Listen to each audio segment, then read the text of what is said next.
I stood there in the kitchen, my hands gripping the edge of the counter so tight my knuckles turned white, while Jillian sat at the table, calm as ever, sipping her tea like nothing was wrong. She didn't even look up when she said it, just dropped the bomb like it was nothing. By the way, Camille's wedding is family only. She thinks it'll be less awkward if you don't attend. My stomach twisted, and I felt the air get sucked out of the room. Less awkward? For who? I'd been there for every single moment of that girl's life. Every scraped knee, every late-night fever when I sat by her bed with a cold cloth, every ballet class I paid for even when money was tight, every breakup I talked her through when she thought the world was ending. And now, my own daughter's wedding, the day I'd dreamed about since she was little, the day I'd pictured myself walking her down the aisle, and I wasn't even on the list. "I'm her father," I said, my voice coming out low and shaky, like I was trying to convince myself it was still true. Jillian just shrugged, her eyes still on her tea. "You're overreacting. It's just a wedding. Just a wedding. My daughter's wedding." The words hit me like a punch, and I wanted to yell, to flip the table, to make her feel how deep that cut me. But I didn't. I swallowed it down, like I always do, and stared at her, waiting for something, anything, that showed she cared. Nothing came. She took another sip, and that was it. I turned away, my chest tight, and walked to the living room. My laptop was sitting there on the couch, and before I knew it, I was typing. Santorini. A week-long trip. Far away from this house, from Jillian's shrugs, from the sting of being erased by my own kid. I didn't tell Jillian what I was doing. She didn't deserve to know. I just booked the flight, the villa, the whole thing, my fingers moving fast like I was racing to get out before I broke down. When it was done, I leaned back and let out a long breath. I wasn't going to argue. I wasn't going to beg to be included. If they didn't want me there, fine. I'd go where I could breathe again. The next morning, I packed a bag, nothing fancy, just some shirts, shorts, my old sandals, and left a note on the counter. Gone for a week. Don't call unless it's an emergency. I didn't even look back when I shut the door. The drive to the airport felt like shedding a weight I'd been carrying for years. I kept replaying Jillian's words in my head, less awkward, and every time, it made my jaw clench. How could it be awkward to have me there? I'd raised Camille. I'd been the one who stayed up all night building that dollhouse she wanted for Christmas when she was 6, the one who drove her to every recital, the one who told her she was enough when some jerk broke her heart in high school. And now what? I was the outsider. By the time I boarded the plane, I was done thinking about it. The hum of the engines drowned out the noise in my head, and I stared out the window as the ground fell away. Santorini was waiting, blue water, white houses, a place where I could be something other than the guy who wasn't good enough for his own family. I didn't know what I'd find there, but I knew one thing. I wasn't going to let them ruin me. Not Jillian, not Camille, not anyone. I'd spent too long being the one who held it all together while they took me for granted. As the plane climbed higher, I felt something shift inside me. Not peace, not yet, but a spark of something new. I wasn't on their list, but I was still here. And I was going to figure out what that meant, one day at a time, starting with that first step off the plane into a world that didn't know how bad I was hurting.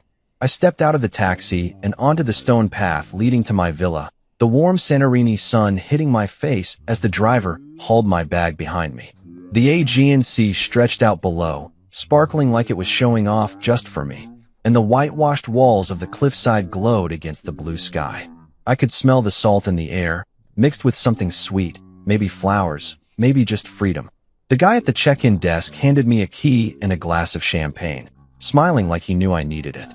I took it, nodded, and walked to my room, pushing open the door to a view that stopped me cold. Floor-to-ceiling windows framed the ocean, and a little balcony hung right over the edge of the cliff. I dropped my bag and stepped outside, the breeze tugging at my shirt. Back home, Camille was probably fussing over centerpieces, those fancy ones Jillian kept texting her about, the ones I'd overheard them planning months ago when I was still part of their world.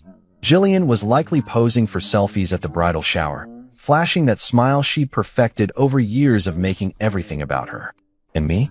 I was here, 1,000 miles away, with nothing but the sound of waves and the cold fizz of champagne in my hand. I kicked off my shoes, propped my feet up on the balcony railing, and stared out at the water. It was quiet, quieter than my life had been in years. No arguments, no demands, No one asking me to fix something or pay for something or just shut up and take it. I pulled out my phone, snapped a picture of my bare feet against the endless blue, and posted it online with a caption, "Silence looks good on me." I didn't think much of it. Just a little jab, maybe, or just a way to mark the moment. Within minutes, my cousin Theo popped up in the comments with a string of laughing emojis and a "living your best life, huh?" My sister Rosa messaged me almost right away. "Wait, weren't you supposed to be at the wedding?" I didn't answer her. Not yet. I wasn't ready to explain how I'd been cut out, how my own daughter decided I didn't belong at the biggest day of her life. Jillian and Camille? Nothing from them. No texts, no calls, no likes on the photo. I waited a bit, sipping my drink, watching the screen, half expecting something, "Where are you?" or even a "Hope you're okay." But the silence from them was louder than the sea. I set the phone down and leaned back in the chair, letting the sun warm my face. Good. Let them keep their silence. I didn't need it. I waved at a waiter passing by and ordered another drink, something stronger this time, a whiskey on the rocks. The ice clinked in the glass when he brought it, and I took a slow sip, feeling the burn slide down my throat. The villa was small but perfect. White walls, a bed with crisp sheets, a little table where I could sit and watch the world go by. I didn't have a plan for the week, and that was the best part. No schedules, no obligations, just me and this place. I thought about home for a second, about the house I'd left behind, the kitchen where Jillian had dropped that news like it was nothing, the empty spot where I used to park my car. Then I pushed it out of my head. They were busy with their wedding, their drama, their life that didn't include me. Fine, I'd make my own. The sun started dipping lower, painting the sky orange and pink, and I sat there, glass in hand, watching it sink into the water. My phone buzzed again, Theo, probably, or Rosa checking in. I ignored it. This was my time, my view, my peace. I wasn't going to let anyone pull me back into the mess I'd escaped. The whiskey was smooth, the breeze was cool, and for the first time in a long time, I didn't feel like I had to be anything for anybody. I finished the drink, set the glass down, and leaned my head back, closing my eyes. The sound of the waves rolled in, steady and slow, and I let it carry me away. Whatever they were doing back home, it didn't matter. The view was better from here, and I was going to soak in every second of it. I was 3 days into my Santorini escape, sprawled out on a cushioned lounger by the villa's infinity pool, when the piece I'd built started to crack. The sun was high, the sky clear, and I just settled in with a cold beer, the condensation dripping onto my hand as I watched the water shimmer below. Everything was perfect, the kind of quiet I hadn't felt in years, the kind that let me breathe without someone needing something from me. Then my phone buzzed. I glanced at it, expecting maybe a text from Rosa or another dumb joke from Theo. It was Theo, all right, but the message wasn't funny. "Call me ASAP. You're not gonna believe this." My stomach tightened a little, but I brushed it off. Whatever it was, it could wait. I took a sip of my beer and leaned back, closing my eyes against the glare. Then it buzzed again, 3 missed calls from Jillian, one after another, lighting up the screen like a warning. Before I could even process that, Camille's name popped up with a call. I let it ring out, watching the seconds tick by until it stopped. Then Jillian again, twice more. My phone was turning into a war zone, and I just sat there, staring at it, the beer suddenly tasting flat in my mouth. What the hell was going on? I didn't want to know, not yet. Not when I'd finally found a corner of the world that didn't feel like it was crushing me. I muted the thing, flipped it face down on the table, and rolled over on the lounger, trying to get back to that calm I'd had 5 minutes ago. The pool water lapped gently against the edge, and I focused on that, on the breeze brushing my skin, on the distant hum of a boat somewhere out at sea. But my mind wouldn't settle. Why were they calling now? After days of nothing, no texts, no, "Hey, where'd you go?" Suddenly, they couldn't stop blowing up my phone. I picked it up again, just to check, and saw the notifications piling up, voicemails from Jillian, a text from Camille that just said, "Dad," with a question mark, even a missed call from my brother-in-law Colin, who never calls unless he's drunk or in trouble. It was like they'd all remembered I existed at the exact same moment, and I didn't know if I should feel angry or smug or just tired. I set the phone back down, harder this time, and grabbed my beer, finishing it in one long gulp. If I wasn't important enough to be at Camille's wedding, why should they be important enough to ruin my day? I'd spent years being the guy who picked up the phone, who dropped everything to fix their messes, Jillian's fights, Camille's crises, Colin's dumb decisions. Not this time. I waved at the waiter walking by and ordered another beer, my voice steady even though my chest felt tight. He brought it quick, and I cracked it open, the hiss cutting through the quiet. I took a sip and stared out at the horizon, trying to push the buzzing out of my head. They'd made their choice when they left me off that list. Jillian with her shrugs, Camille with her silence. They didn't get to decide now that I mattered. I pictured them back home, probably scrambling after something went wrong, thinking good old dad would swoop in like always. Maybe the flowers didn't show up, or the cake was late, or someone said something stupid at the rehearsal dinner. Whatever it wasn't my problem. I leaned back, the sun warming my face, and let my mind wander to simpler things, the taste of the beer, the way the water looked like glass, the fact that I didn't have to be anywhere or do anything. My phone buzzed again, vibrating against the table, but I didn't even flinch. Let it ring. Let them leave their frantic messages. I wasn't their safety net anymore.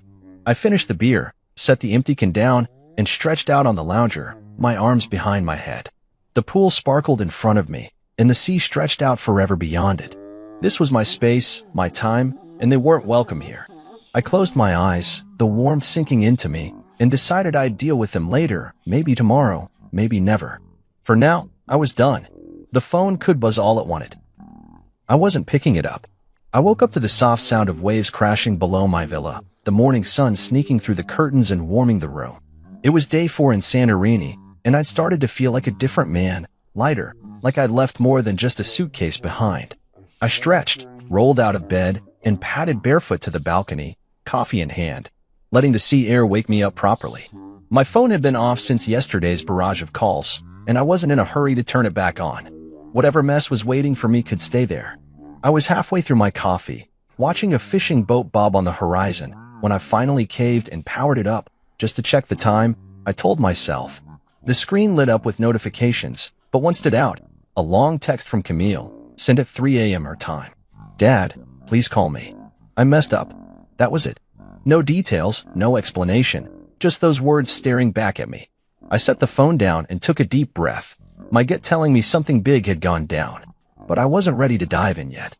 I finished my coffee, slow and deliberate, letting the bitter taste ground me. Then I scrolled back through the missed calls and voicemails, Jillian, Colin, even Aunt Noelle, but I didn't listen to them. Instead, I called Theo. He picked up on the second ring, his voice loud and amused. Man, you picked the perfect week to disappear, he said, laughing. That wedding? Total disaster. I leaned against the railing, the phone pressed to my ear, and listened as he laid it out. Turns out, Camille and Bryce didn't even make it to the cake cutting before it all fell apart. Bryce found some texts on her phone from her ex, late-night messages from the night before the wedding, and lost it. They fought right there in front of everyone, voices raised, guests shifting awkwardly in their seats. Then Bryce's mom jumped in, yelling at Jillian, saying she'd pushed Camille into the marriage or some nonsense like that.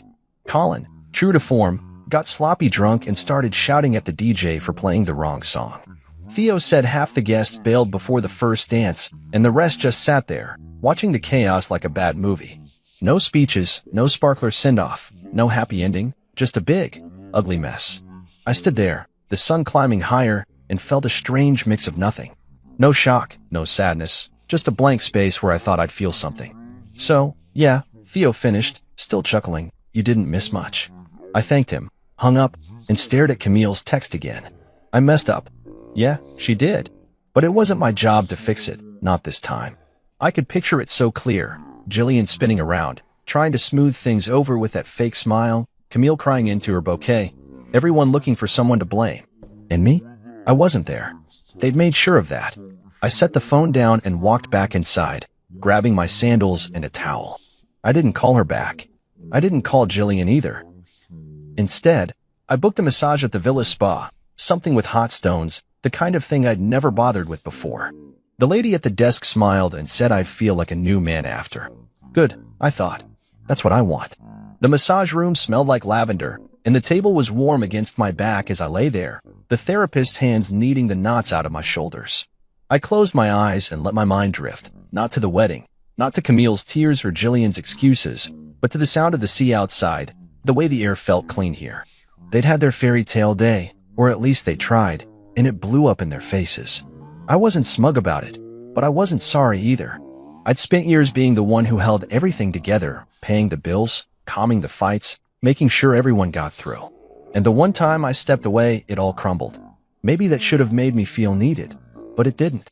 It just made me glad I was here, not there. The massage ended, and I walked out looser, lighter, the sun still high overhead. I grabbed a gyro from a stand down the street, greasy, warm, perfect, and sat on a bench overlooking the water, eating slow. My phone stayed quiet in my pocket. I didn't check it again. Whatever they wanted, it could wait. They'd figure it out, or they wouldn't. Either way, I was done running back. I was sitting on the balcony that evening, the sky turning a deep purple as the sun dipped below the horizon, when my phone lit up again.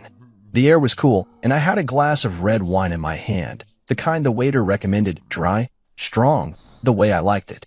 I'd spent the day walking the cliffs, letting the sun burn away the last bits of tension in my chest, and I was finally starting to feel like this trip wasn't just an escape but something more. Then Jillian's name flashed on the screen.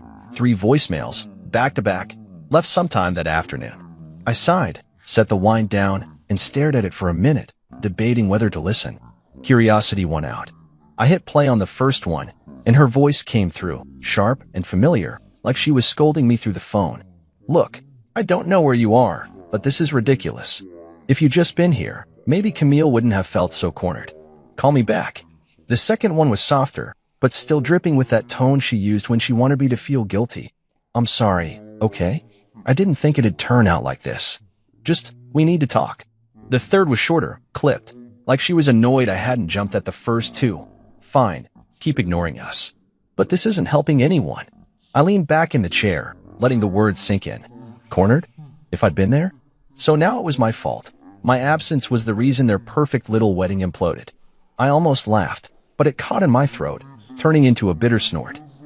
She was good at that, twisting things so I'd feel like the bad guy for not being where they didn't want me in the first place. Then Camille tried FaceTiming me. Her name popped up, the little ringtone jarring against the quiet. I watched it buzz, her picture flashing, that old photo from her high school graduation when she still hugged me without thinking twice. I hit decline and set the phone face down. My chest tightened, but I pushed it down with a sip of wine, letting the taste burn it away. They didn't get to do this. Not now, not after they'd made it clear I wasn't part of their plan. A few minutes later, a text came through from Aunt Noelle, Jillian's sister, the one who always acted like she knew everything. "Hey, just so you know, things might have gone differently if you'd been here to keep the balance. Camille's a mess. Call her. Keep the balance." That's what they called it. Me being the one who stayed calm, who fixed the fights, who paid the bills and drove the car, and made sure everyone got through whatever mess they'd made. I'd been the peacekeeper for years, the guy who didn't yell back when Jillian snapped, who didn't walk out when Camille stopped saying thank you. And now, when I finally stepped away, they realized they needed me. Too late. I finished the wine and poured another glass, the bottle clinking against the rim. The sea was dark now, just a shimmer of moonlight on the waves, and I sat there, letting the quiet wrap around me. I could have called back. I could have picked up for Camille, listened to her cry, told her it'd be okay like I always did. I could have answered Jillian, let her talk me into coming home to sort out their chaos. But I didn't. For the first time, I didn't feel that pull, that itch to be the one who made it right. I liked this, the distance, the freedom, the way I didn't owe them anything anymore. I thought about the wedding, what Theo had told me, Bryce storming off, Jillian scrambling, Camille breaking down.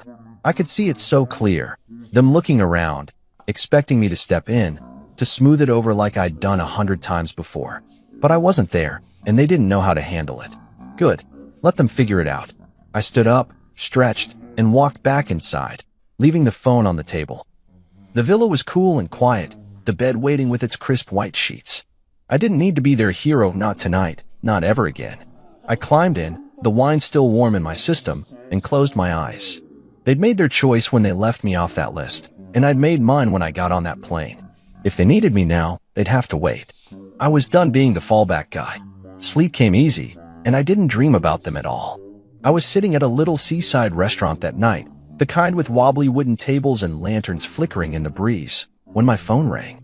The air smelled like salt and grilled fish, and I had a plate of fresh seafood in front of me, octopus, shrimp, some kind of white fish I couldn't name, all drizzled with olive oil and lemon. I'd spent the day swimming in the clear water off a black sand beach, letting the waves knock me around until I was too tired to think. Now, with a glass of cold white wine in my hand, I felt good, better than good, like I was finally settling into this new version of myself. The phone buzzed against the table, and I saw Rose's name flash up. I almost didn't answer, didn't want anything breaking this moment, but something told me to pick up. "Hey," I said, leaning back in the chair. She didn't even say hello, just started laughing, so hard I could barely make out her words. "Oh my God, you missed a show," she finally managed, her voice cracking with glee. And honestly, it was beautiful watching them realize what life is like without you keeping everything glued together.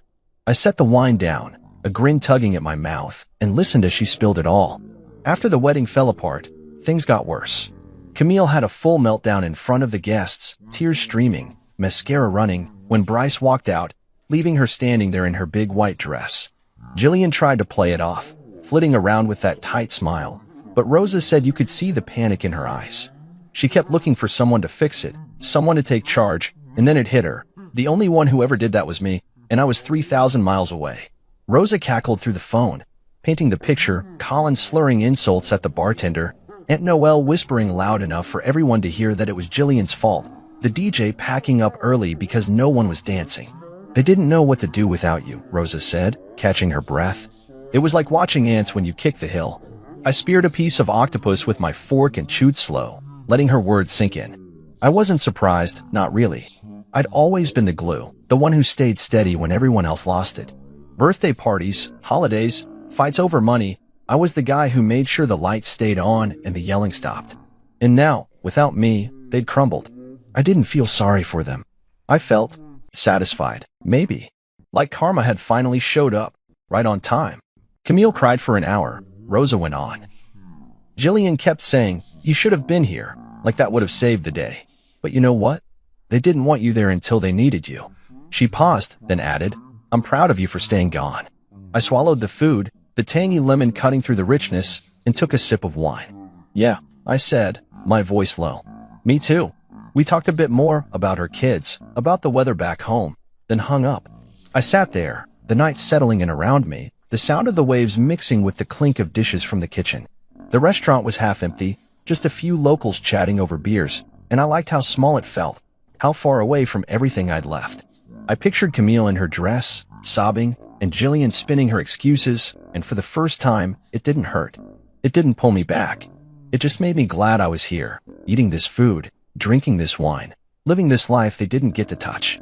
I finished the meal slow, savoring every bite, the shrimp salty and sweet, the fish flaky and soft.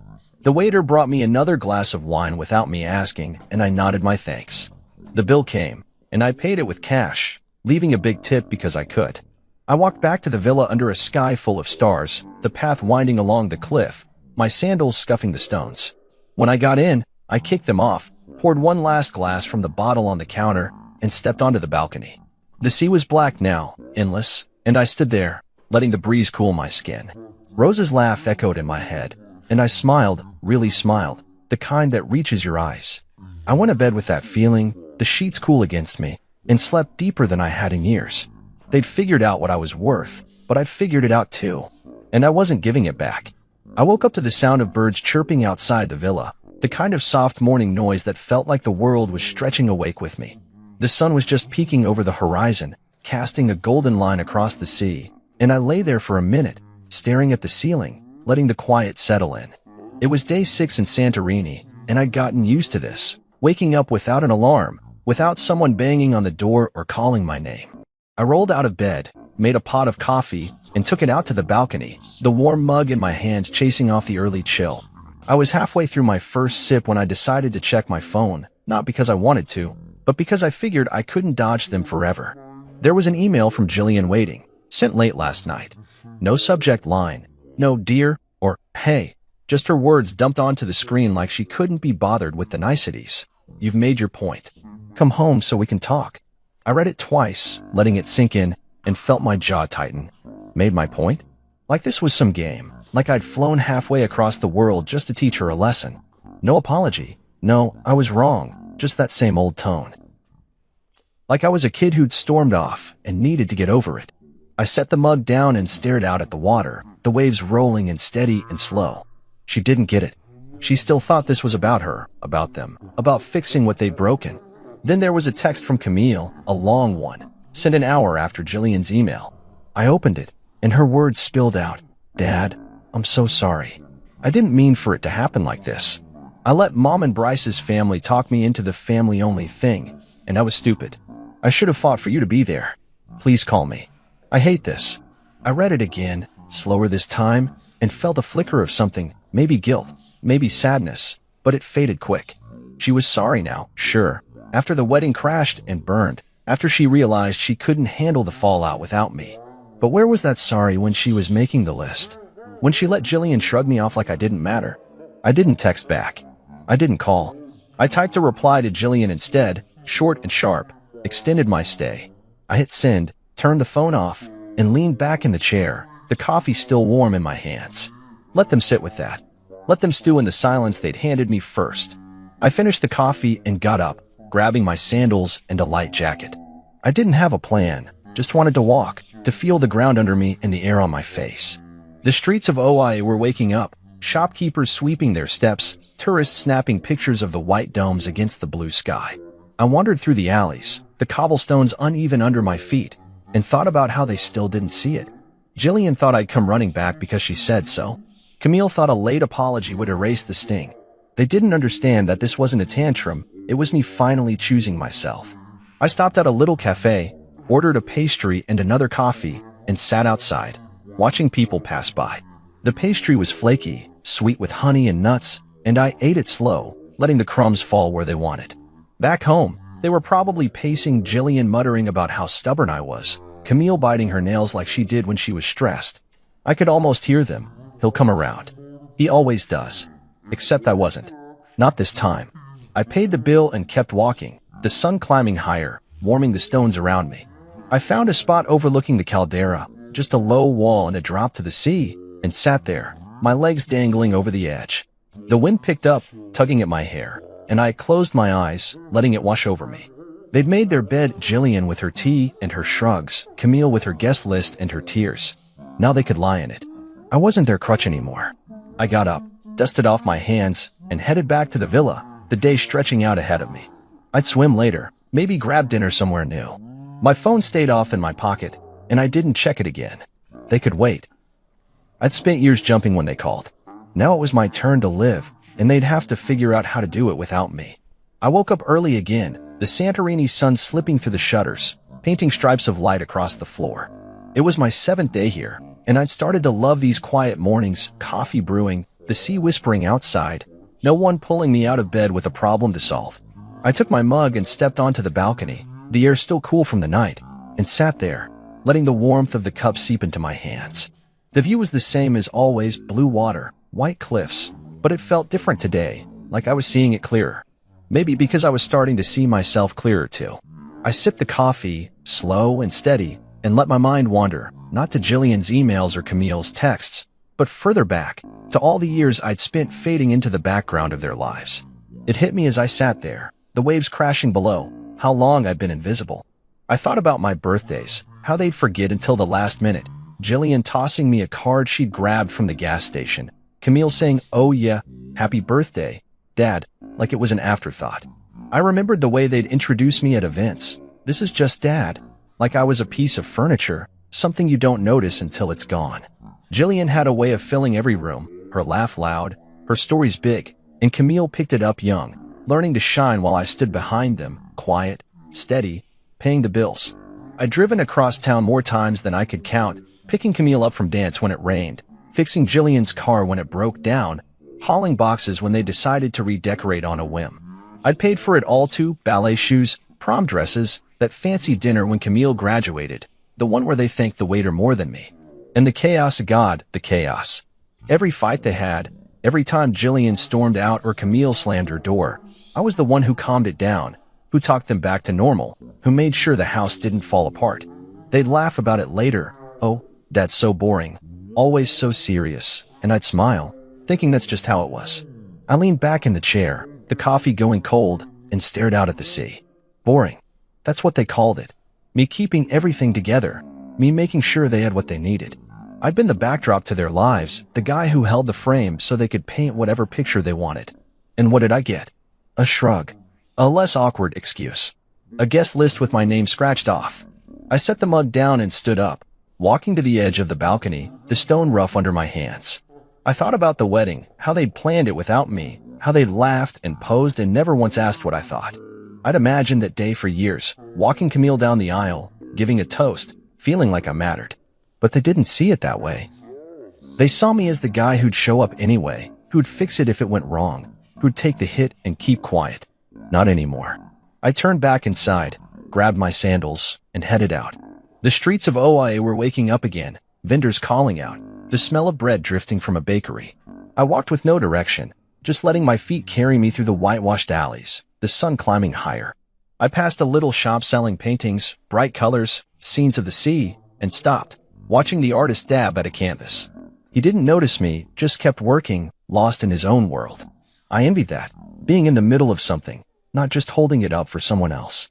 I kept going, the cobblestones warm under my soles, and found a bench overlooking the water. I sat there, the wind tugging at my shirt, and let it all spill out in my head, the years of being the backdrop, the way they'd taken me for granted, the way I'd let them. It wasn't just the wedding. It was everything. I'd given them my time, my money, my patience, and they'd given me nothing back, not even a seat at the table. I stayed there a long time, the sun moving overhead, until my stomach growled and I realized I hadn't eaten. I got up, found a taverna, and ordered a plate of grilled fish and a beer. The food was simple, good, and I ate alone, watching the sea. I wasn't the backdrop here. I was the one eating, drinking, living. And I wasn't going back to that old role, not for Jillian, not for Camille, not for anyone. I woke up to the sound of the sea again, gentle and steady, like it was calling me out of bed. It was my 8th day in Santorini, and I felt different, like the weight I'd carried for years was finally starting to lift, not all at once, but piece by piece. I made coffee, same as always, and took it to the balcony, the morning sun soft on my face. The air smelled clean, salty, and I sipped slow, letting the warmth wake me up. Today felt open, like I could do anything, and I decided to head to the beach, somewhere quiet, away from the crowds. I grabbed a towel, my sandals, and a bottle of water, then walked down the winding path from the villa, the stone smooth under my feet. The beach was small, tucked between cliffs, with dark sand that glittered in the light. Hardly anyone was there, just a few locals and a woman sitting alone near the water, reading a book. I dropped my stuff, kicked off my shoes, and waded in, the waves cool against my legs. I swam for a while, letting the current tug at me, feeling strong and free in a way I hadn't in years. When I came back to shore, dripping and salty, the woman looked up from her book and smiled, a small, easy smile, like we'd already met. "Good swim?" she asked, her voice warm, accented with something I couldn't place. "Yeah," I said, grabbing my towel. "Best part of the day so far." She laughed, and we started talking nothing big, just simple stuff about the island, the water, the way the sun hit the cliffs. Her name was Serena, a widow traveling alone, and she had this calm about her, like she'd seen enough to know what mattered. We sat there on the sand, the waves lapping close, and swapped stories. She told me about raising her son, how he'd moved off to university and left her with an empty house. I told her about Camille, not the wedding, not yet, just the early days, the recitals, and the late-night talks. We both knew what it was like to pour everything into a kid and then watch them build a life without you. There was no pressure in it, no need to impress, just two people sharing a moment. The sun climbed higher, and we decided to grab a drink at a little shack up the beach. We ordered wine, white and crisp, and sat at a rickety table, the sea stretching out in front of us. She laughed at my dumb jokes, and I liked how her eyes crinkled when she did. We talked more, about how exhausting it is to always be the responsible one, how you can love someone and still need to let go. I didn't tell her about the guest list or Jillian's emails, but I didn't have to. She got it, the quiet ache of being left behind, the relief of finding your own space. The afternoon slipped away, easy and slow, and as the sun started to dip, we walked back to the water, wine glasses in hand. We stood there, barefoot in the shallows, watching the sky turn orange and pink, then purple. Neither of us said much, just let the silence sit between us, comfortable, real. For the first time in forever, I wasn't waiting for someone to need me, wasn't aching to be seen. I was just there, with her, with the sea, and it was enough. When it got dark, we said goodnight, No promises, no plans, just a nod and a smile. I walked back to the villa alone, the night air cool against my skin, feeling lighter than I had in days. I poured one last glass of wine and stepped onto the balcony, the stars bright overhead. I pulled out my phone, snapped a picture of myself, sunglasses on, wine in hand, the ocean dark behind me, and posted it with a caption. Turns out overreacting feels like peace.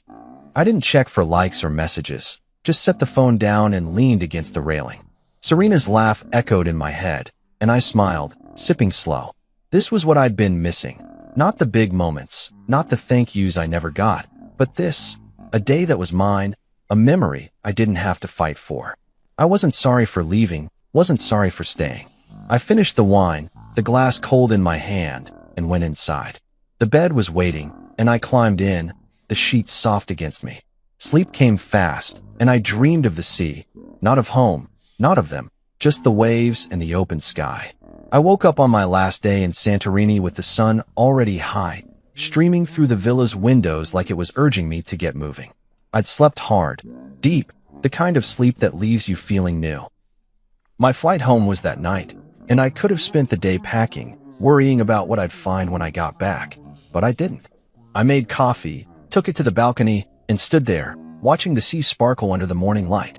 9 days here, and I wasn't the same guy who'd stepped off that plane, hurt, angry, running from a guest list that didn't have my name. Now, I felt solid, like I'd built something out here, something they couldn't touch. I finished the coffee and decided to hike, one last taste of the island before I left. I grabbed my sandals, a bottle of water, and headed out, following a trail along the cliffs. The path was rough, winding up through rocks and scrubby bushes, the sun hot on my back. I walked steady, my breath even, feeling the burn in my legs and liking it. The view opened up at the top, blue water stretching forever, white houses clinging to the hills, and I sat on a flat stone, wiping sweat from my forehead. My phone buzzed in my pocket, and I pulled it out. Camille again, another missed call, the third that week. I hadn't answered any of them, hadn't listened to the voicemails piling up from her and Jillian. I stared at her name on the screen, then turned the phone off. I wasn't ready, not yet. I got back to the villa by noon, showered, and packed slow, folding my shirts, tucking my sandals into the bag. I'd heard from Rosa a few days ago. Jillian had moved into Aunt Noelle's to give space, whatever that meant. Camille was still calling, still texting, but I didn't owe them my time. I sat on the bed, bag zipped, and left her one voicemail short, calm, my voice steady. When you're ready to talk like a daughter and not a PR crisis, let me know. That was it. I hung up, grabbed my stuff, and checked out, the taxi waiting to take me to the airport. The flight home was long, but I didn't mind. I watched the clouds out the window, the world shrinking below, and felt a quiet kind of strength, like I'd claimed something back out there. When I landed, the air was colder, sharper, and I drove home in the dark, the house empty when I walked in. Jillian's stuff was gone, her coats, her shoes, the clutter she always left on the counter. It didn't feel lonely, it felt clean. I dropped my bag, poured a glass of water, and stood in the kitchen, the silence thick around me. The next day, I dug out my old wedding suit, the one I'd planned to wear for Camille, the one I'd pressed and hung up months ago. It felt heavy in my hands, like a memory I didn't need anymore. I drove it to a charity shop downtown, handed it over with a nod, and walked out lighter. Back home, I found a flyer for a hiking group stuck in the mailbox, local guys who met up weekends to hit the trails. I called the number, signed up for the next one, and marked it on the calendar. That night, I cooked myself dinner, steak, simple, the way I liked it, and ate at the table. No TV, no phone, just me and the food. I thought about the wedding, Theo's stories, Rose's laugh, the way it all fell apart. I hadn't missed a thing. They'd had their day, their chaos, and I'd had mine, 9 days of sun and sea and peace. If they thought I was overreacting, let them. I wasn't coming back to the old me, the guy who waited for them to see him, who fixed their messes and took their shrugs. I washed the dishes, slow and careful, the water warm on my hands. The house was mine now, not theirs, not anymore. I went to bed early, the sheets cool, and slept without dreaming. The next morning, I woke up to rain tapping the windows, soft and steady. I made coffee, sat by the glass, and watched it fall. Camille would call again, maybe. Jillian might show up, bags in hand, expecting me to take her back. But I wasn't waiting for them. I had my hikes, my quiet, my life. They'd underestimated me, and I was fine with that. I wasn't the backdrop anymore. I was the whole damn story. I was sitting on the couch, flipping through channels, trying to find something to fill the quiet evening, when the front door swung open and my whole world flipped upside down. Camilla, my wife of nearly 2 decades, walked in like she owned the place, which, to be fair, she always did. But this time, she wasn't alone.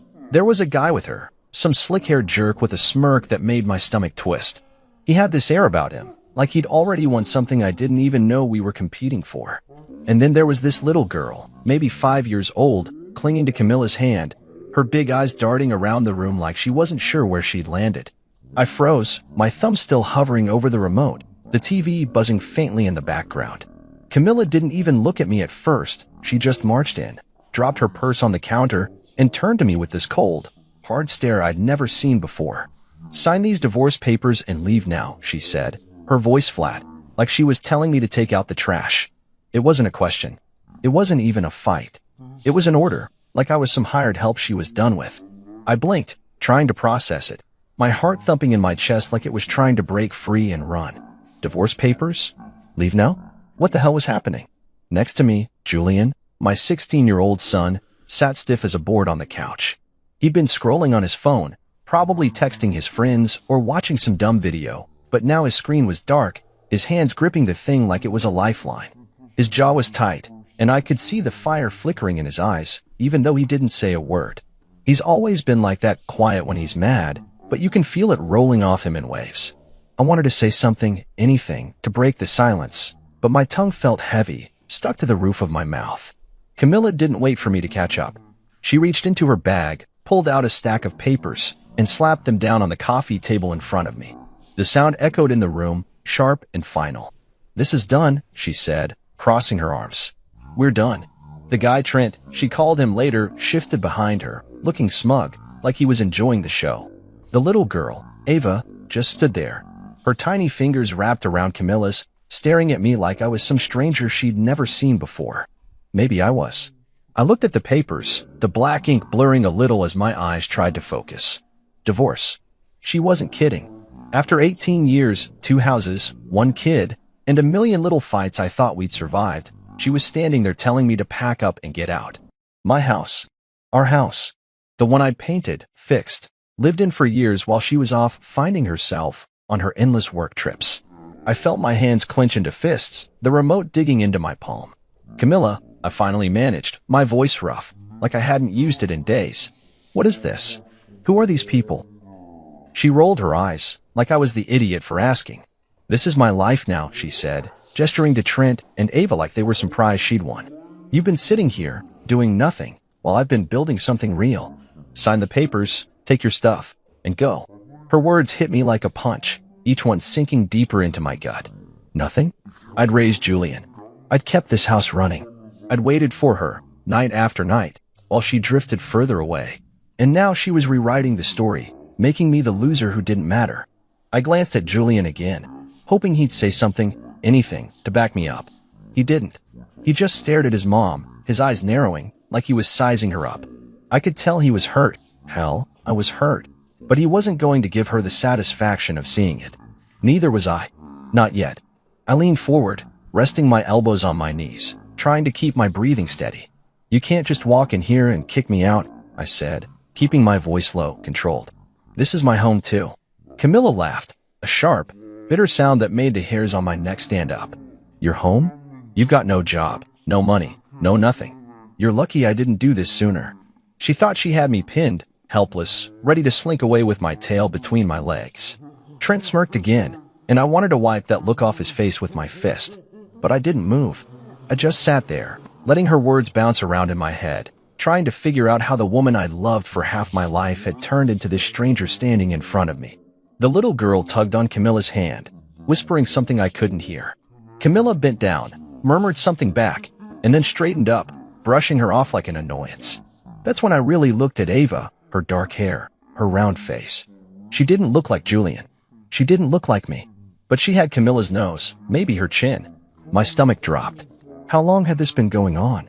How long had my wife been living a double life while I was here, playing dad, playing husband, thinking we were still a family? I felt sick, the room spinning a little as the pieces started clicking together. Trent wasn't just some new guy.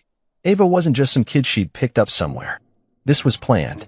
This was her escape hatch, and I was the dead weight she was cutting loose. "Dad," Julian said suddenly, his voice cutting through the fog in my head. I turned to him, and he nodded at me, just once, like he was telling me to hold on. He didn't look at his mom, didn't even acknowledge Trent or the girl. He just kept his eyes on me, steady and sure. It was enough to pull me back, to keep me from falling apart right there in front of them. I took a deep breath, letting it out slow, and looked back at Camilla. "I'm not signing anything tonight," I said, my voice stronger now. "You don't get to waltz in here and blow everything up without a fight." Her eyes flashed, annoyed, like she hadn't expected me to push back. Trent shifted, his smirk fading a little. And Julian? He just sat there, silent, waiting. Whatever was coming next, I knew one thing for sure. This wasn't over. Not by a long shot. I sat there on the couch, staring at Camilla as she stood across from me, her arms crossed and her eyes gleaming with something I could only describe as victory. She thought she had me cornered, like a rat in a trap, and she was savoring every second of it. The divorce papers still sat on the coffee table between us, untouched, mocking me with their crisp white edges. Trent, her new boyfriend, leaned against the kitchen counter like he already owned the place, his slick hair catching the light, his smug grin making my skin crawl. And Ava, that little 5-year-old girl, stood by Camilla's side, her tiny hand still gripping my wife's fingers, looking lost in the middle of this mess. My chest felt tight, like someone had wrapped a rope around it and kept pulling, but I couldn't let it show. Not with Julian sitting next to me, his silence louder than any words he could have said. Camilla thought I had nothing. No job, no power, no fight left in me. She was wrong, but I wasn't ready to show my hand yet. For years, I'd been the one holding things together. When Camilla decided her career was more important than us, I didn't argue. I stayed home, raised Julian, made sure he had food on the table, a clean shirt for school, someone to talk to when the world got heavy. She'd always been ambitious, traveling for weeks at a time, chasing promotions, telling me it was all for our future. I believed her back then. I'd cook dinner, keep the house running, and wait for her calls that came less and less often.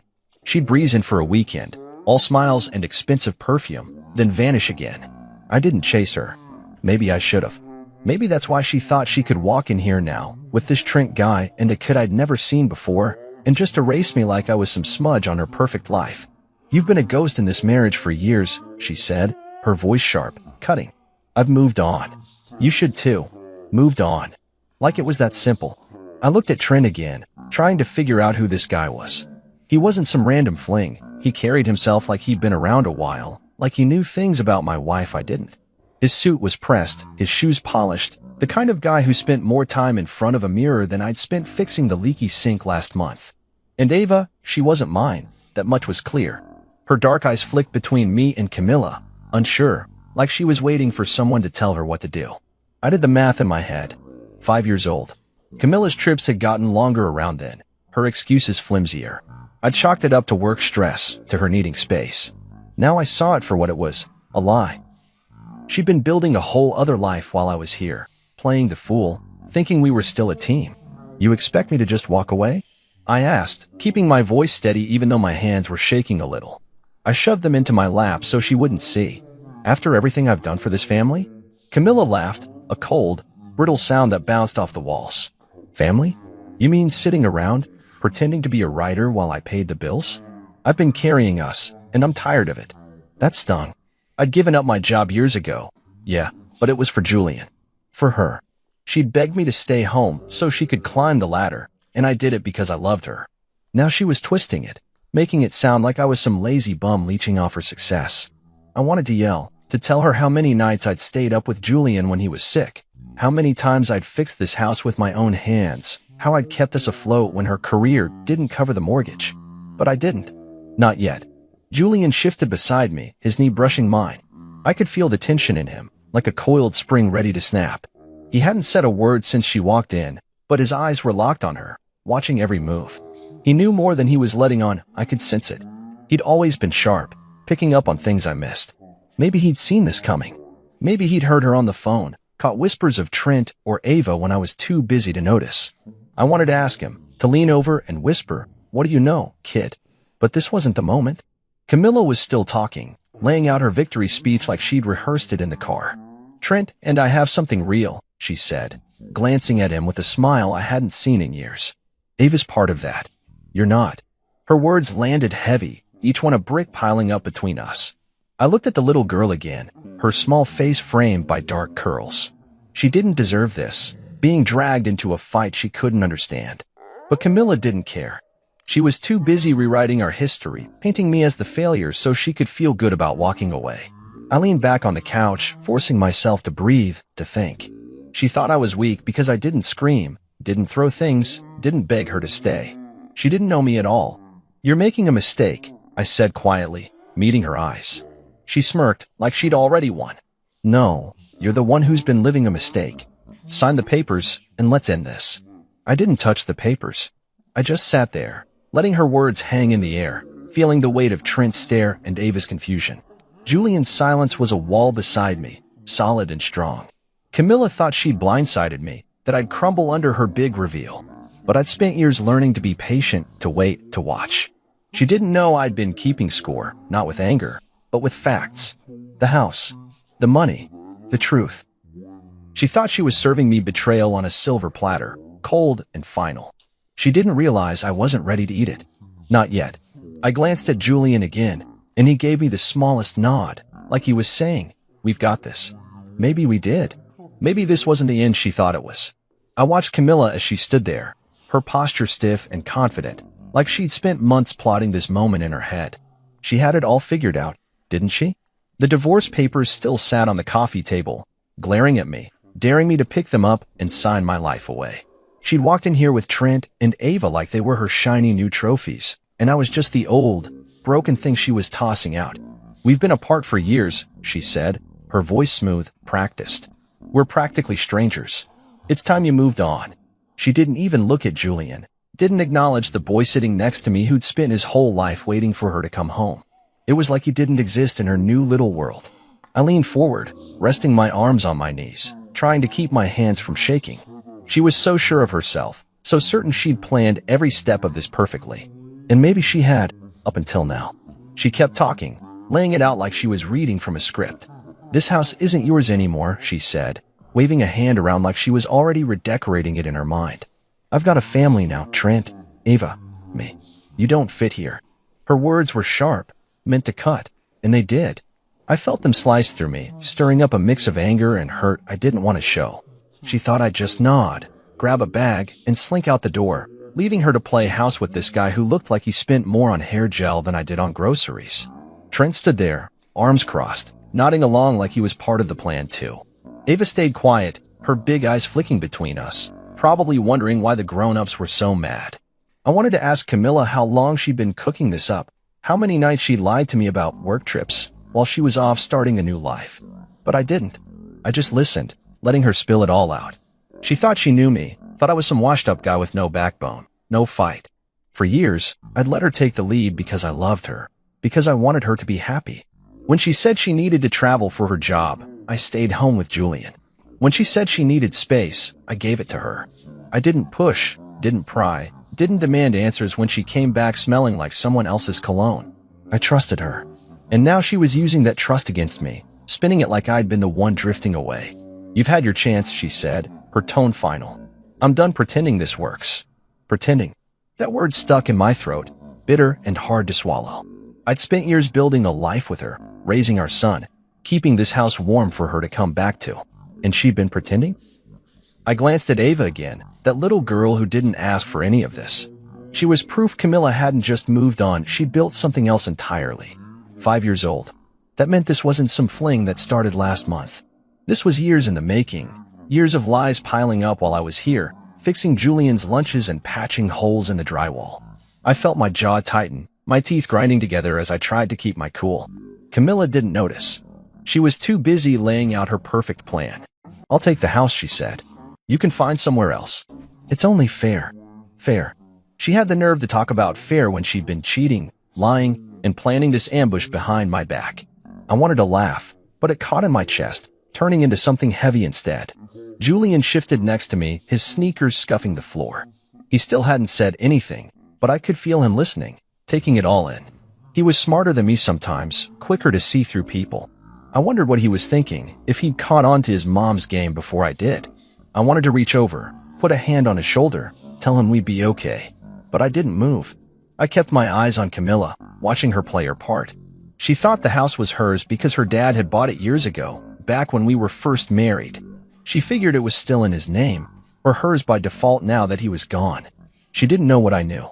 She hadn't bothered to check the details, too busy with her big exit strategy to dig into the paperwork. That was her mistake. You really think it's that easy?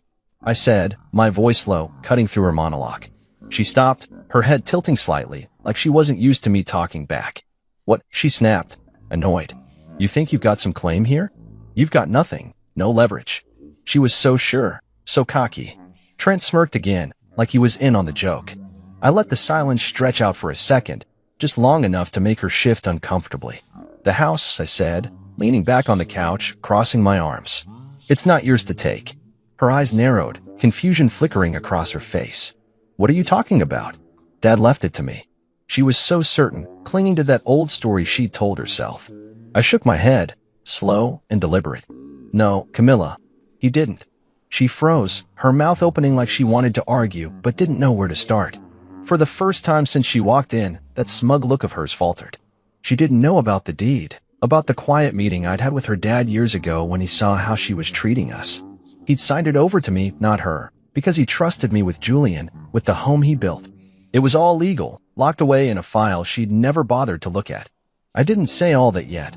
I just let her stew in it, let her wonder what else she'd missed. Trent glanced at her, his smirk fading, like he wasn't so sure about her plan anymore. Ava tugged on Camilla's hand, whispering something, but Camilla shushed her, too rattled to focus. Julian stayed quiet, but I caught the faintest hint of a smile on his face, like he knew I'd just flipped the board. She thought this was all according to her plan. She was wrong, and I wasn't done yet. I sat there, watching Camilla's face twist as my words sank in. The house isn't yours to take, I'd said, and now she was staring at me like I'd just spoken a different language. Her confidence, that rock-solid certainty she'd walked in with, was cracking right in front of me. She'd assumed she had everything locked down, Trent by her side, Ava as her new little prop, and this house as her prize. She thought she could shove those divorce papers in my face, and I'd just roll over, tail between my legs, and let her have it all. But I wasn't the pushover she'd painted me as, and this house, the one I'd poured years into, wasn't hers to claim. Not anymore. I leaned back on the couch, crossing my arms, letting her stew in the silence. Julian sat next to me, still as a statue, but I could feel his eyes on me, waiting for what came next. Camilla shook her head, her lips pressing into a thin line. That's impossible, she snapped, her voice sharp enough to cut glass. Dad would never, she trailed off, like she couldn't even finish the thought. She was so sure her father had left this place to her, some unspoken inheritance she'd always counted on. She'd grown up here. After all, her childhood was carved into the scratches on the doorframes, the faded marks on the walls. When we got married, her dad handed us the keys, a wedding gift wrapped in a big red bow. She figured that meant it was hers forever. But she didn't know the whole story, didn't know what happened after she started drifting away from us. I did. I'd kept it quiet, tucked away, because I never thought I'd need to use it. Until now. Years ago, her dad, Tom, started seeing through her. He was a gruff old guy, not big on words, but he loved Julian more than anything. He'd come over sometimes, sit on the porch with me while Julian played in the yard, and we'd talk. Not about much, just the weather, the kid, how the house was holding up. But one day, after Camilla had been gone for weeks on another business trip, he looked at me, his eyes tired, and said, "She's not the girl I raised." I didn't argue. I just nodded, because I'd been feeling it too. She'd stopped calling him, stopped checking in, too busy with her big life to care about the old man who'd given her everything.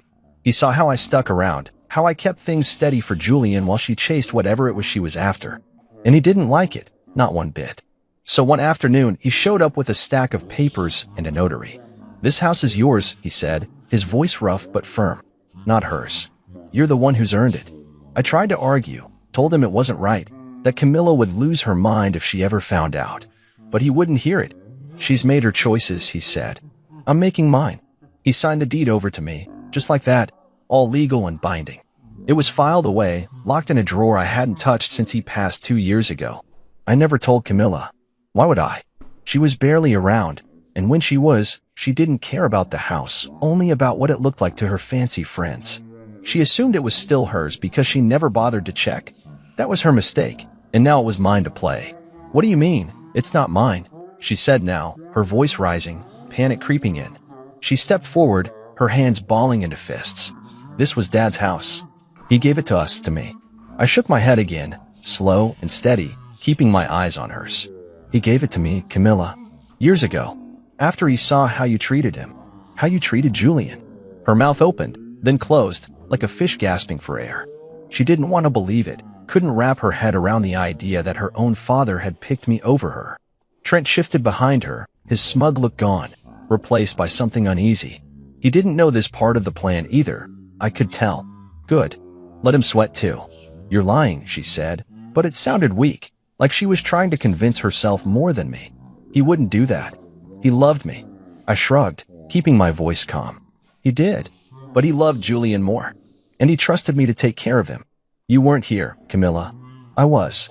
That hit her hard. I saw it in the way her shoulders stiffened, the way her eyes flicked away for a second. She hated being reminded of what she'd missed, all those years she'd left us behind. She built this story in her head where she was the hero, the hard-working mom who'd sacrificed everything. But the truth was she'd sacrificed us, me, Julian, her dad, for whatever she had with Trent and Ava. I reached into my pocket, pulled out my phone, and scrolled to a photo I'd kept, a scanned copy of the deed, just in case. I held it up, letting her see the date, the signatures, the notary stamp. It's all here, I said. Legal and done. You can check the county records if you want. Her face went pale, the color draining out like someone had pulled a plug. She grabbed the phone from my hand, her fingers trembling as she zoomed in, reading every word. Trent leaned over her shoulder, his brow furrowing. This can't be right, he muttered, but he didn't sound so sure anymore. Ava stayed quiet, clutching Camilla's leg, her little face confused. I almost felt bad for her, almost. Camilla shoved the phone back at me, her eyes blazing. This doesn't change anything, she said, but her voice shook. I'll fight this. You can't keep me out. I smiled, just a little, because for the first time since she walked in, I felt the ground steady under me. You can try, I said, but it's my name on the deed, not yours. She glared at me, her perfect plan crumbling, and I could see the wheels turning in her head, trying to find a way to claw back control. Julian finally moved beside me, leaning forward, his elbows on his knees. He didn't say anything, but his presence was enough. We were in this together, and she didn't see that coming. Her plan was falling apart, and I wasn't going anywhere. I sat there, the phone still in my hand from showing Camilla the deed, watching her scramble to hold on to whatever was left of her plan. She'd come in here so sure of herself, thinking she could bulldoze me out of my own life with a stack of papers and a smug boyfriend. Now she was rattled, her eyes darting around like she was looking for an escape hatch that wasn't there. This doesn't change anything, she'd said, but the tremble in her voice told a different story. She was losing her grip, and I could feel it. Trent stood behind her, his arms crossed tight, looking like a guy who'd just realized he'd bet on the wrong horse. Ava clung to Camilla's leg, her small face scrunched up, probably picking up on the tension in the room. Julian stayed quiet next to me, his hands resting on his knees, but I knew he was watching everything, soaking it in. I'd kept my silence for years, letting her lies pile up, but now it was my turn to push back. That's fine, Camilla said, forcing her voice to steady. We'll go to court. You still owe me alimony for wasting my youth. She tossed her hair back, trying to claw back some of that confidence she'd walked in with. Wasting her youth? I almost laughed, but it stuck in my throat, turning into a bitter taste instead. She thought she could flip this around, make me the bad guy for staying home while she chased her dreams. I set the phone down on the coffee table, slow and deliberate, letting her words hang there. Your youth, I said, keeping my tone even. I raised Julian while you were gone. I kept this house together. I paid the bills when your big career didn't cover them. You don't get to call that wasting anything. Her eyes flashed, annoyed that I wasn't crumbling like she'd expected. You had it easy, she snapped. Sitting here, playing house, while I worked my ass off. You owe me for that. Easy? I thought about the nights Julian cried himself to sleep because she didn't call, the times I stretched a paycheck to cover the heat because her trips ate up the budget. I thought about the years I put my own life on hold so she could climb her ladder, believing it was for us. I didn't say any of that, not yet. I just looked at her, letting her stew in her own nonsense. She didn't know I'd been keeping track, not out of spite, but because I had to. I'd saved every receipt, every bank statement, every text where she promised she'd be home soon. I wasn't planning revenge back then. I was just surviving. Now, though, it was all coming in handy. I reached under the couch, where I'd stashed a file folder earlier that week. I'd been digging through old papers, trying to make sense of our finances, when I found more than I'd bargained for. I pulled it out now, a plain manila thing, worn at the edges, and set it next to the divorce papers. Camilla's eyes flicked to it, suspicious. "What's that?" she asked, her voice sharp. I didn't answer right away. I just opened it, slow and careful, and pulled out a stack of photos and emails I printed. "This," I said, sliding the first photo across the table, "is you and Trent. For years ago. At that conference in Chicago." Her face went pale, the color draining out like water from a cracked glass. The photo showed them at a hotel bar, her laughing, him leaning in too close. It wasn't much on its own, but there were more: receipts from dinners, plane tickets, a whole trail she'd left behind. "Where did you get that?" she demanded, her voice rising. Trent stepped forward, his jaw tight, but he didn't say anything. He didn't have to. I could see the panic in his eyes. "Doesn't matter," I said, calm as I could manage. "What matters is it's been going on a lot longer than you're pretending. For years, Camilla. We were still married. Still a family." I slid another paper over, an email from Trent, dated 3 years back, talking about their future. She grabbed it, her hand shaking, scanning the words like she could make them disappear. "This is nothing," she said, but it sounded weak, desperate. "You can't prove anything." I shrugged, leaning back again. "Maybe not in court. Not yet. But I've got enough to make it messy. And I will, if you push me." She stared at me, her mouth opening and closing like she couldn't find the right comeback. For years, she'd counted on my silence, my patience. I didn't fight when she pulled away, didn't yell when she stopped coming home. I let her lie because I didn't want to break what was left of us, for Julian's sake, for mine. But now she was trying to take everything, to erase us like we'd never mattered. That's where she crossed the line. "You think you're so smart," she muttered, tossing the email back on the table. "What's your plan? Huh? Drag this out? Bleed me dry?" I shook my head. "I didn't want this, Camilla." "You did. You're the one who brought him here. Brought her." I nodded at Ava, who flinched a little at the attention. "You made this mess. I'm just cleaning it up." Trent finally spoke, his voice low, edgy. "You're bluffing. You've got nothing real." I turned to him, meeting his stare. "You sure about that? You think I've been sitting here twiddling my thumbs while you two played house?" He didn't answer, just looked away, his confidence slipping. Camilla tried to rally, crossing her arms again. "Fine. Keep your stupid house. I'll still get what's mine." She was grasping now, clutching at anything to save face. I didn't argue. I just watched her, letting her lies crash against my silence. She'd underestimated me for years, thought I was too soft, too weak to fight back. She didn't know I'd been building a shield all this time, piece by piece, waiting for the day she'd force my hand. Julian shifted beside me, his elbow brushing mine. I glanced at him, and he gave me that same small nod he'd given before, like he was saying, "Keep going." He'd seen it too, her lies, her games. He'd been quiet, but he wasn't blind. I turned back to Camilla, my voice steady. "You want to fight dirty? Go ahead. But I've got more than you think." She glared at me, her plan unraveling, and I could see the doubt creeping in. She'd thought she could bury me with her betrayal. Instead, my silence, my years of watching, waiting, was about to bury her. I sat there, the file of photos and emails still spread out on the coffee table, watching Camilla try to piece her crumbling plan back together. She'd gone pale when I showed her the proof of her affair, for years of lies laid out in black and white. And now she was scrambling, her eyes flicking between me and Trent like she wasn't sure who to blame. She'd walked in here thinking I was some broke, clueless nobody she could sweep out of her life. But I just turned the tables with the house deed and the evidence of her cheating. She muttered something under her breath, too low for me to catch, then straightened up, forcing that fake confidence back into her voice. "I can't believe this," she said, her tone dripping with sarcasm. You've just been sitting here writing blogs and burning toast." She waved a hand at me, like I was some sad joke she'd outgrown. That's when Julian finally broke his silence, and everything changed.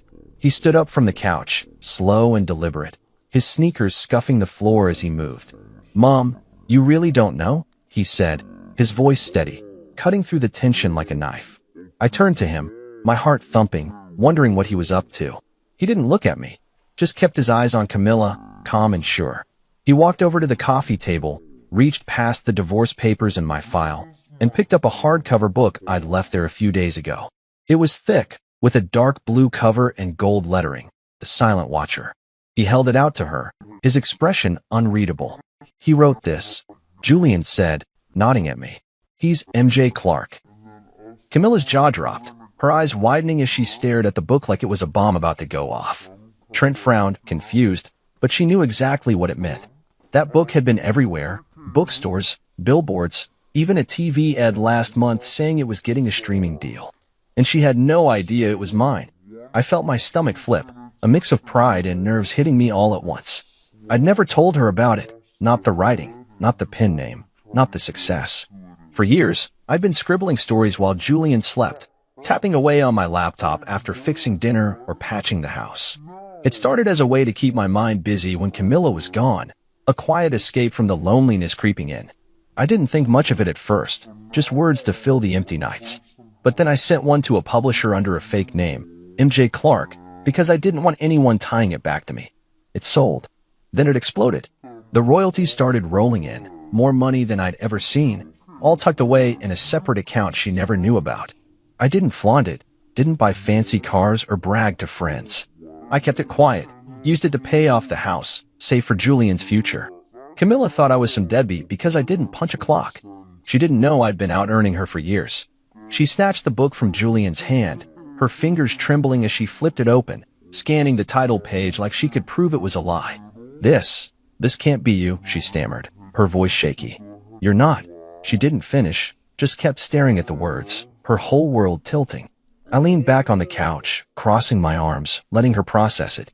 It's me, I said, simple and straight. Been me for a while now.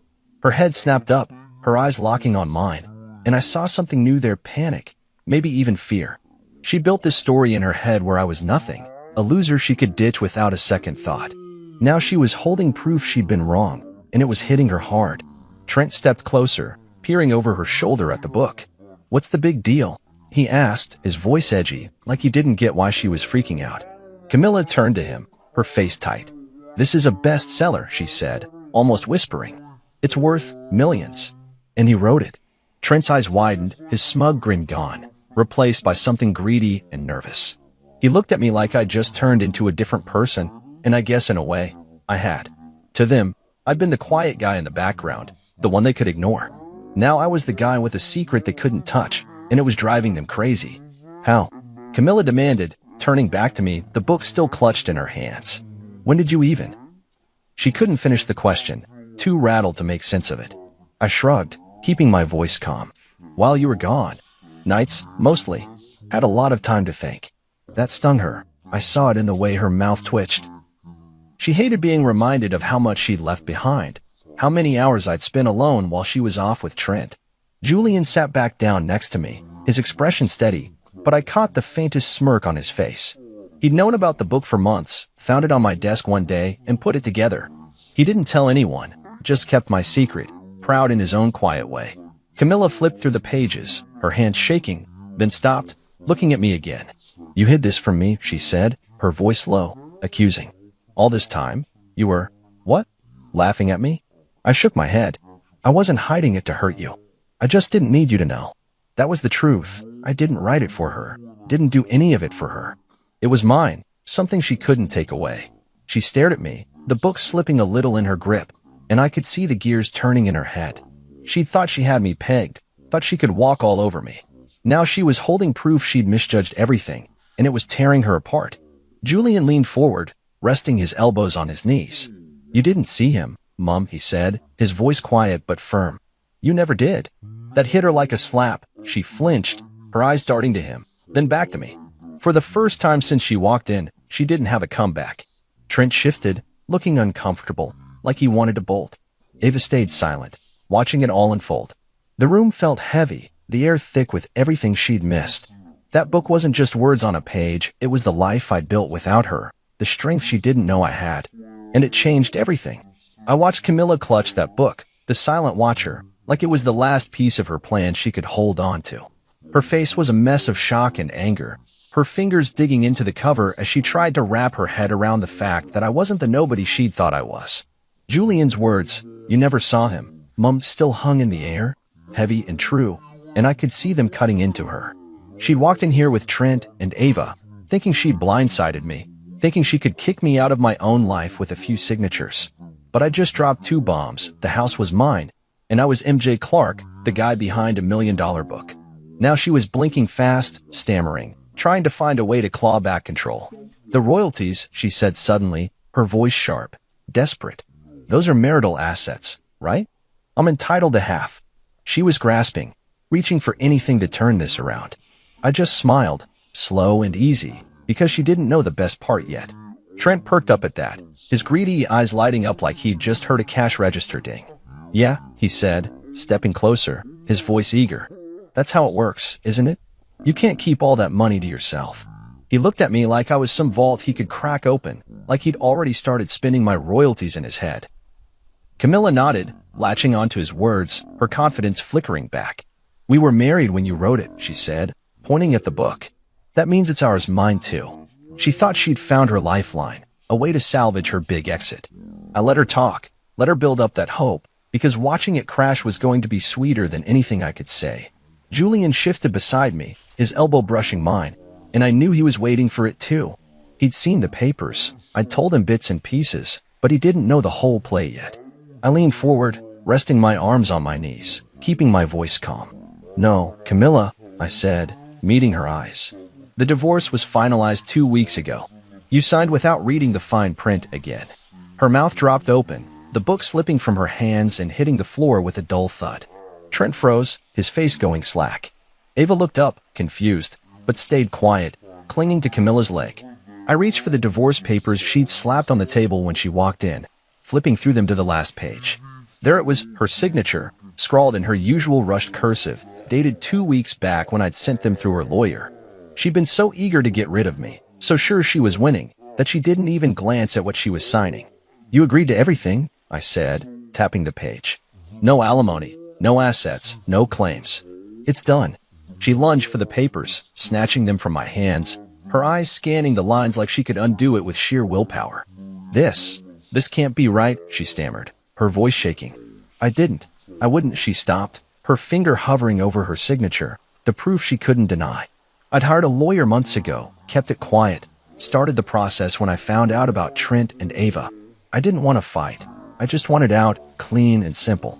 The lawyer drafted it tight, made sure my royalties and the house stayed mine, and buried it in legalese she'd never bothered to read. She'd signed it in a hurry, probably thinking she'd deal with the details later, after she'd kicked me out. She didn't know I'd already filed it, didn't know the judge had stamped it final. She'd played herself, and now she was realizing it. Trent's face went red, his hands balling into fists. "You tricked her," he snapped, stepping toward me like he wanted to start something. I didn't flinch, just looked at him, steady and calm. "No," I said. "She tricked herself. Should have read what she was signing." He glared at me, but he didn't move closer. He knew he was out of his depth now, caught in a mess he hadn't planned for. Camilla dropped the papers back on the table, her hands trembling, her eyes wild. "You can't do this," she said, her voice breaking. "I'll fight it. I'll get a lawyer, take you to court." I cut her off, shaking my head. "It's over, Camilla. Court's done. You've got nothing to fight with." She stared at me, her breath coming fast, like she was drowning in her own mistake. For years, she'd underestimated me, thought I was some soft, quiet guy she could walk over. She didn't know I'd learned to play the long game, to watch and wait while she dug her own hole. Julian finally spoke up, leaning back on the couch with a small, satisfied smile. "You thought Dad was clueless," he said, his voice low, almost amused. "He's been playing chess while you were playing checkers." That hit her hard. I saw it in the way her shoulders slumped, the way her eyes flicked to him, then away. She'd lost him too, and she knew it. He wasn't her little boy anymore. He was my son, through and through. I stood up, stretching a little, feeling the weight of the night start to lift off me. "You want it out," I said, looking at her. "You've got it. Take Trent, take Ava, take whatever you've built. Just don't expect me to pay for it." She didn't answer, couldn't. Maybe. Trent grabbed her arm, muttering something about figuring this out, but his voice was shaky, his bravado gone. Ava tugged on Camilla's hand, whispering, "Are we leaving?" Camilla nodded, dazed, like she was moving on autopilot. They'd come in here so sure they'd won, so ready to rewrite my life. Now they were walking out with nothing but the clothes on their backs and a divorce they didn't even understand. I watched them head for the door, Camilla's step slow, Trent's shoulders hunched. Julian stayed on the couch, his smile fading into something quieter, more real. "You okay, Dad?" he asked, looking up at me. I nodded, feeling lighter than I had in years. "Yeah," I said. "We're good." The door clicked shut behind them, and the house went still, just me and Julian and the life we'd keep building. Camilla thought she'd ended me, but she just set me free. The divorce was final, and for once, I was the one holding all the pieces. I stood there in the living room, the echo of the front door clicking shut still ringing in my ears as Camilla, Trent, and Ava disappeared into the night. The house felt quieter now, emptier in a way that wasn't bad, just different. Julian sat on the couch, his legs stretched out, looking at me with those steady eyes of his, waiting for me to say something. The divorce papers, the book, my file of evidence, it was all still scattered on the coffee table, a messy pile of proof that we just won a fight I hadn't even wanted to start. Camilla had come in here with her big plan, thinking she could take everything, the house, the money, our whole life, and leave me with nothing. But I turned it around, kept what was mine, and now she was gone, stuck with the mess she'd made. I took a deep breath, letting it out slow, and looked at Julian. "You hungry?" I asked, because after all that, I needed something normal to hold on to. He grinned, just a little, and nodded. "Yeah, Dad. Pizza." I smiled back. "Pizza it is." We ordered from the place down the street, the one we'd been going to since he was a kid, and while we waited, I started picking up the papers. Camilla's signature stared up at me from the divorce decree, final and binding, a mark of her own undoing. She tried to play me, tried to plead and blame and negotiate her way back into control after I dropped the truth about the house and the book. First, she'd begged. "We can work this out," she'd said, her voice soft, fake sweet, like she hadn't just tried to kick me out. When that didn't work, she'd turn nasty, spitting out, "You're selfish, keeping all this from me." I didn't bite. I just stood there, calm as I could, and let her rant. Finally, she tried to bargain, offering to split things fair if I gave her a cut of the royalties. I shut that down fast. "You wanted freedom," I told her, my voice firm. "You've got it. Live with your choices." She didn't like that, her face twisted up, angry and helpless, but she couldn't argue. She'd signed her way out, and I wasn't giving her a dime more than I had to.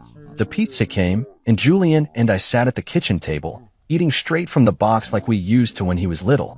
He didn't say much at first, just chewed and watched me, like he was making sure I was okay. I was, mostly.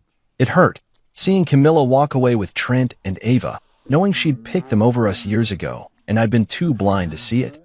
But it also felt right, like a weight lifting off my chest. She'd made her bed, and now she had to lie in it.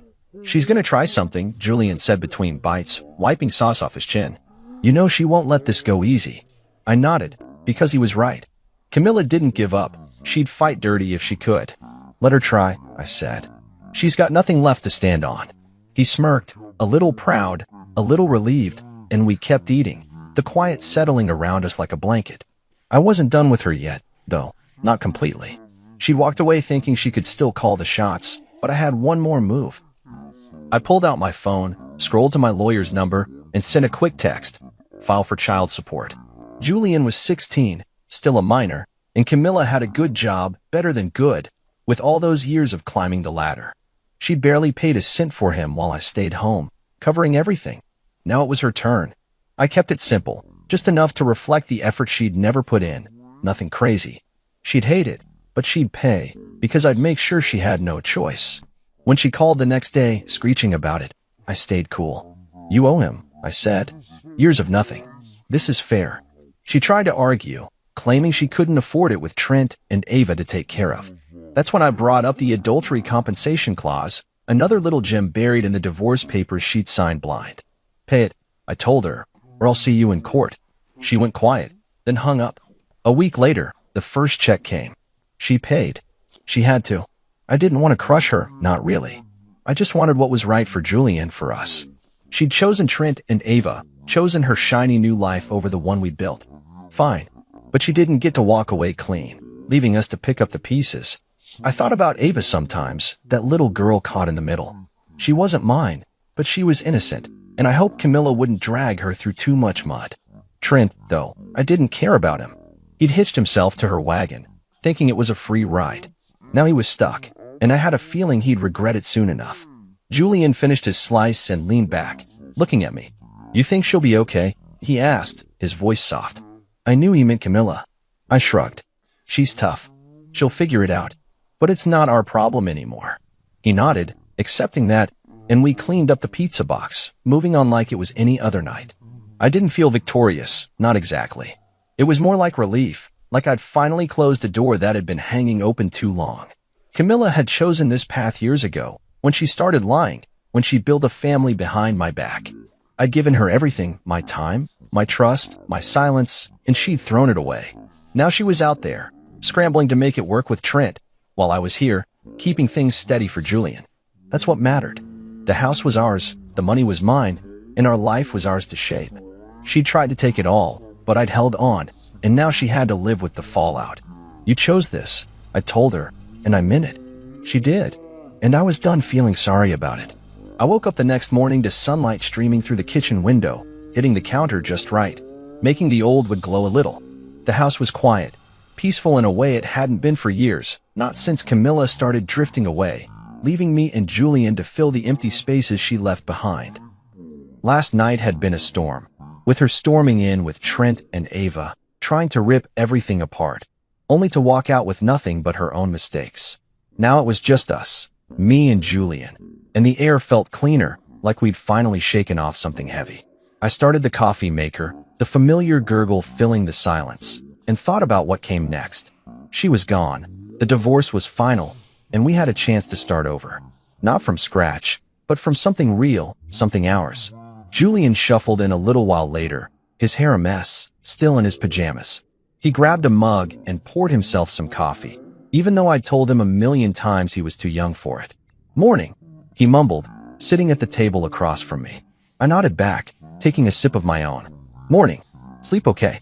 He shrugged, the way he always did when he didn't want to talk too much, but then he said, "Yeah, better than I thought." I got that. After all the yelling, the revelations, the house, the book, the divorce being done, it was like we'd both been holding our breath, waiting for the dust to settle. Now it had, and we could breathe again. I looked at him, my kid who'd grown up too fast, and felt a pang of pride. He'd stood by me last night, quiet but strong, and I knew we'd be okay.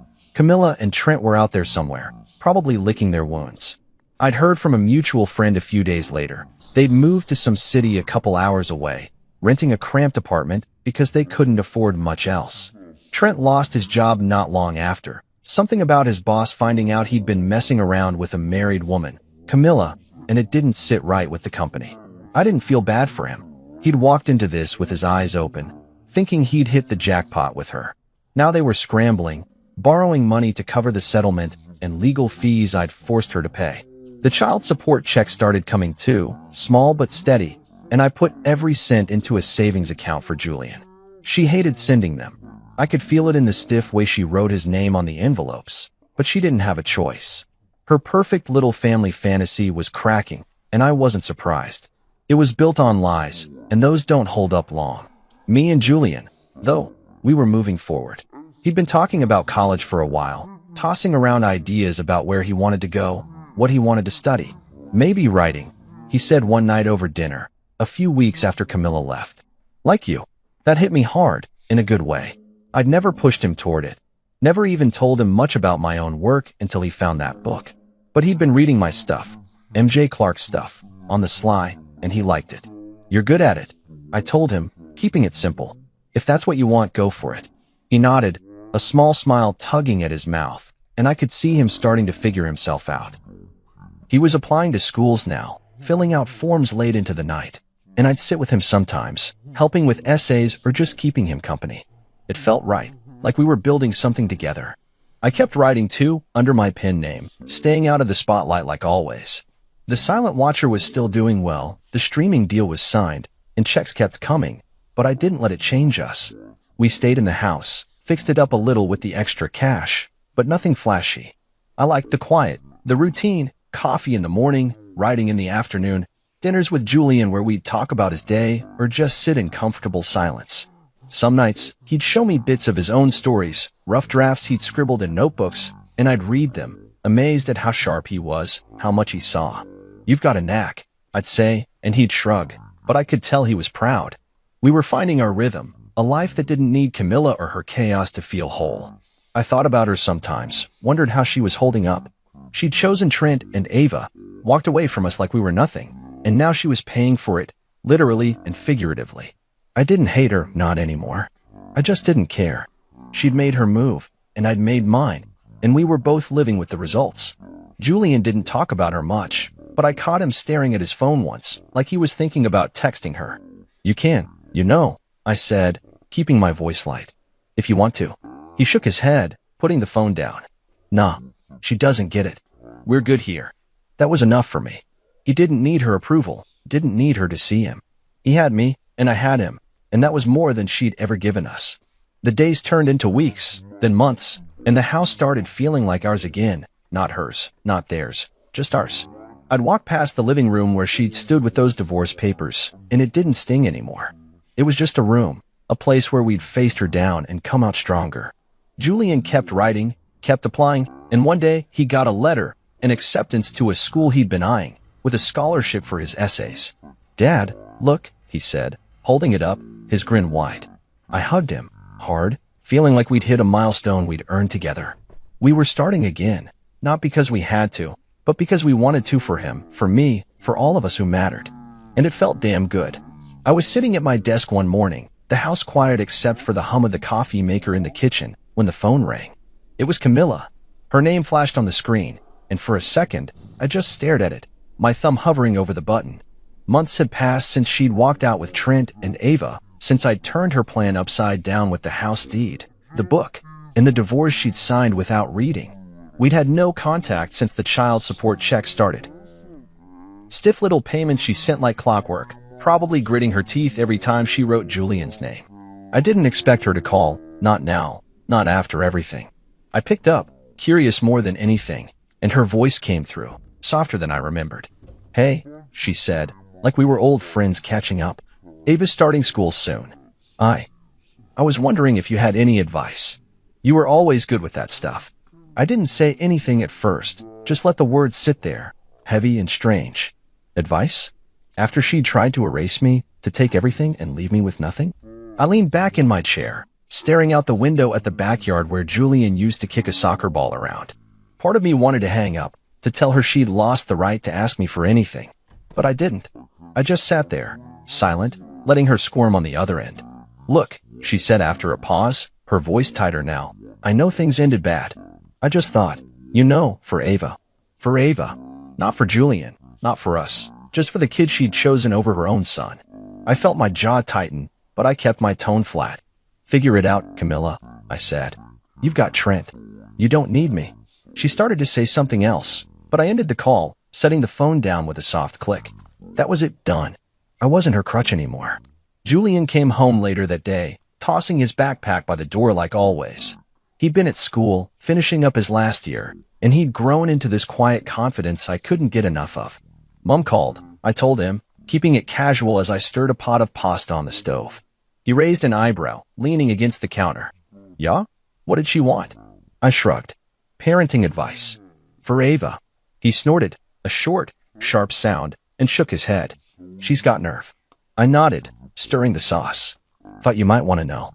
He didn't say much after that, just grabbed a soda from the fridge and sat at the table, but I could tell he was thinking about it. Camilla was a ghost now, popping up just enough to remind us she existed, but not enough to matter. A few days later, Julian came to me with an idea.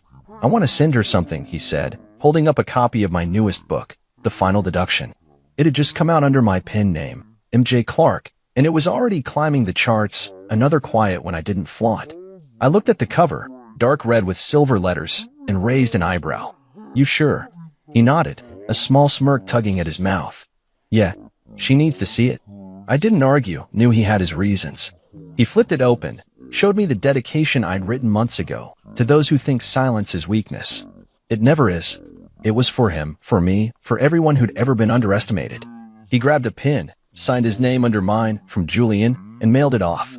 I didn't ask what he was hoping for. Maybe closure, maybe a jab. Either way, it was his call.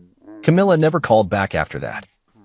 I figured she got the book, read the dedication, and realized we were done playing her games. She'd faded out of our lives, living her mess with Trent somewhere far off, while we kept moving forward. Julian graduated a few months later, walking across the stage in his cap and gown, grinning wide as I cheered from the stands. He'd gotten into that college he wanted, the one with the scholarship, and he was set to study writing, following my footsteps, but making his own path. I was proud, prouder than I could say, watching him shake the principal's hand, knowing we'd built this together. The crowd clapped, the sun shone, and for a minute, it felt like everything lined up just right. I kept writing too, churning out stories under my alias, staying out of the spotlight like always. The final deduction was a hit. People loved the twisty plot, the quiet hero who outsmarted everyone. I put a piece of us in there, a cheeky teen protagonist who saw too much, and a sharp-witted dad who played the long game. It wasn't our story, not exactly, but it was close enough. The checks kept coming, and I socked most of it away for Julian's tuition, for the house, for whatever came next. We didn't need much, just each other, this place, and the freedom to be ourselves. Some nights, we'd sit on the porch, him with a notebook, me with a beer, and we'd talk about his ideas or just listen to the crickets. It was simple, real, ours. Looking back, I could see it all, Camilla's betrayal, the fight, the way we came out stronger. She thought she could break us, thought my silence meant I was weak. She was wrong. It had been my strength, my way of holding on until the right moment. Now she was gone, and we were here, living a life she'd never understand. Julian was off to college soon, and I'd keep writing, keep building. The best stories, I learned, were the ones built on truth, the kind we'd lived through, the kind we'd earned. The final deduction was doing well, of course it was. It had to. It was us, in every word, and that was more than Camilla could ever take away.